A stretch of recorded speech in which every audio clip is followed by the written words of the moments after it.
ભાજપના ભવ્ય વિજય બાદ વડોદરા શહેરમાં વિજયોત્સવ મનાવાયો। મોટી સંખ્યામાં કાર્યકર્તાઓ જોડાયા। વડોદરા મહાનગરપાલિકાની ચૂંટણીમાં ભારતીય જનતા પાર્ટીના ભવ્ય વિજય બાદ શહેરમાં ઉજવણીનો માહોલ સર્જાયો હતો। આ વિજયને ઉજવવા માટે સયાજીગંજ ખાતે ખાસ કાર્યક્રમનું આયોજન કરવામાં આવ્યું હતું। ડેરીડેન સર્કલ ખાતે સાંજે યોજાયેલા આ વિજયોત્સવમાં ભાજપના શહેર પ્રમુખ જયપ્રકાશ સોની, ધારાસભ્ય કેયુર રોકડિયા સહિત મોટી સંખ્યામાં કાર્યકર્તાઓ ઉપસ્થિત રહ્યા હતા। આ કાર્યક્રમ દરમિયાન કાર્યકરોમાં ભારે ઉત્સાહ અને આનંદનો માહોલ જોવા મળ્યો હતો।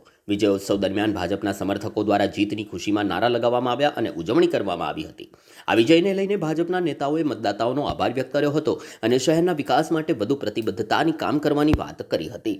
જે જનાદેશ હોય છે એ આંકડાઓમાં પરિવર્તિત થઈને રહેતો હોય છે। આજે અમને ભારતીય જનતા પાર્ટીને નગરજનોએ 69 સીટ ગઈ વખતે આપી હતી, આ વખતે ફરી 69 જ આપી છે। એટલે એ જનાદેશને અમે શિરોધાર કરીએ છીએ, નાગરિકોનું સન્માન કરીએ છીએ અને નગરજનોને ખૂબ ખૂબ આભાર વ્યક્ત કરું છું કે આવી ગરમીમાં પણ જે પ્રકારની ગરમી હતી, અમને પણ એક ભીતિ હતી કે મતદાન ઓછું થઈ શકે એમ છે, પરંતુ જે રીતે નગરજનોએ બપોરના સમયમાં પણ લાઈનો લગાવીને મતદાન કર્યું છે, ભાજપાને સમર્થન આપ્યું છે, વિકાસને સમર્થન આપ્યું છે અને વિકસિત ભારતને સમર્થન આપ્યું છે, ત્યારે હું સૌ નગરજનોને આપના માધ્યમથી ખૂબ ખૂબ હૃદયથી આભાર વ્યક્ત કરું છું। સાથે સાથે ભારતીય જનતા પાર્ટીના કાર્યકર્તાઓએ પણ અથાગ મહેનત અને પરિશ્રમ કર્યો છે। મારા કાર્યકર્તાઓ આવા તડકાની અંદર પણ મતદાર ઊંચું થાય, મતદાર જે છે એ મતદાન મથક સુધી પહોંચે, એના માટે ખૂબ અથાગ પ્રયત્નો કર્યા છે।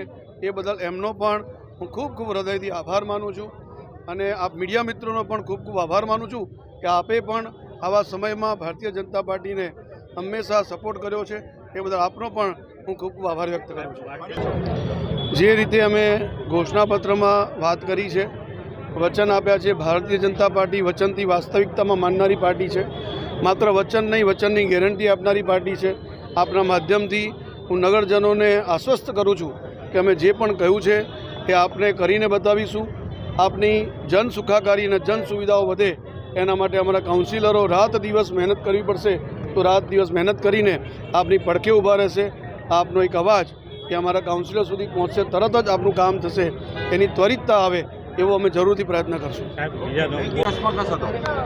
જે રીતે સમગ્ર શહેરની અંદર આજે રિઝલ્ટ આવ્યા છે, વડોદરા મહાનગરપાલિકામાં જે ગયા વખતે 7 સીટ પર કોંગ્રેસ હતી, એમાંથી એક ઘટાડો થઈને 6 સીટ પર કોંગ્રેસ થઈ છે અને ભારતીય જનતા પાર્ટીએ આ વખતે પણ 69 સીટો મેળવી છે। એ દેખાડે છે કે ભારતીય જનતા પાર્ટીની પ્રતિષ્ઠા આજે પણ શહેરમાં યથાવત છે। ભારતીય જનતા પાર્ટીનો કાર્યકર્તા પણ આજે શહેરની અંદર ઠેર ઠેર વ્યાપ્ત છે। જે રીતે કોંગ્રેસે ગયા વખતે વોર્ડ નંબર 1માં 4 સીટો મેળવી હતી, આ વખતે ત્યાંથી 2 સીટો છીનવવાનું કામ ભારતીય જનતા પાર્ટીએ કર્યું છે। 1 સીટ અપક્ષ જીતી છે અને કોંગ્રેસ માત્ર 1 સીટ પર વોર્ડ નંબર 1માં રહી છે। અને એ જ રીતે 8 નંબર પરની ઇલેક્શનમાં પણ જે રીતે હવામાન બગાડવામાં આવ્યું હતું, કદાચ ગંદી બોલી, તોછડું વર્તન, આ બધું કોંગ્રેસના ઉમેદવારોને નડી ગયું અને પ્રજાની વચ્ચે જે રીતે ભારતીય જનતા પાર્ટીનો કાર્યકર્તા સાલસતાથી પહોંચેલો હતો, ત્યારે ત્યાં પણ 4000ના માર્જિનથી 3 સીટ અને 2000ના માર્જિનથી 1 સીટ, આમ 4 સીટો ભારતીય જનતા પાર્ટીની આવી છે। સયાજીગંજ વિધાનસભામાં પણ જ્યાં પહેલાં 4 કોંગ્રેસ હતી, ત્યાં આજે 1 જ કોંગ્રેસ રહી છે।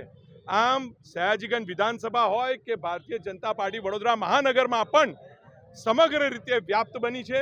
લોકોએ ફરી એકવાર ભારતીય જનતા પાર્ટીના આગેવાનો પર, ભારતીય જનતા પાર્ટીના કાર્યકર્તા પર વિશ્વાસ મૂક્યો છે અને ભારતીય જનતા પાર્ટીનો ઝંડો એ સમગ્ર શહેરમાં લહેરાયો છે।